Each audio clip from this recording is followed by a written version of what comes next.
Professor Scott Lucas from the University of Birmingham joins us now. Thanks so much for joining us. Now, Mike Pompeo is in the Middle East, as we've said, but there seems to be a chaotic decision-making coming out of Washington with regards to Iran. What are you expecting then from this visit? What Mike Pompeo will try to do is to regain control of American policy, not only versus Iran, but versus Donald Trump. We now know that American military strikes in response to the drone shoot-down were off the table because of Trump's U-turn last week. But Pompeo will try to say to the Saudis and the UAE, okay, we're back to the maximum pressure on Iran. We're going to step up the sanctions, those comprehensive sanctions trying to break the Iranian economy. We may be trying further measures. We heard over the weekend the U.S. is carrying out cyber attacks, and we want to isolate Iran, and we need your help.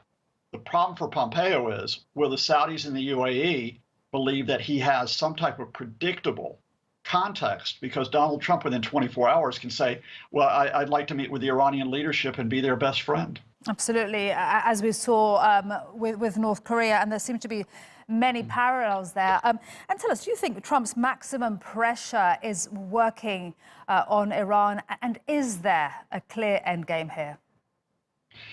Well, certainly in the sense that the Iranian economy is suffering. I mean, we've got inflation at about 50%. We've got high levels of unemployment, especially amongst youth. We've got oil exports that are down 60% since last year. The Iranian economy is hindered, almost crippled. But of course, the hardliners, including the supreme leader, keep telling the Iranian population, you have to sacrifice.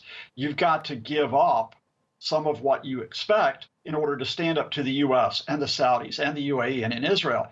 And I think, ironically, that the more that American hardliners, whether it's John Bolton, whether it's Mike Pompeo, try to say maximum pressure, the Iranians really don't see any option but to support the regime. So what's the end game? There isn't one. The United States, I don't think, is going to break Iran. Iran is definitely not going to break the United States. So unless someone comes in as a diplomatic broker, tells both sides, back off, let's get some negotiations on the table, we stay in this state of limbo. And talk to us about the significant new set of sanctions that Mike Pompeo, that the U.S. is going to impose today. What could they possibly be, and what else how could that further affect Iran? I'm not sure what else they can do that's significant. They've already tried to restrict Iranian oil exports, including canceling sanctions waivers to Iran's largest customers.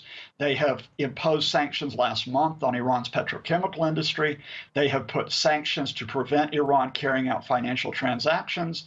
They have sanctioned individual members of the regime and the Revolutionary Guards.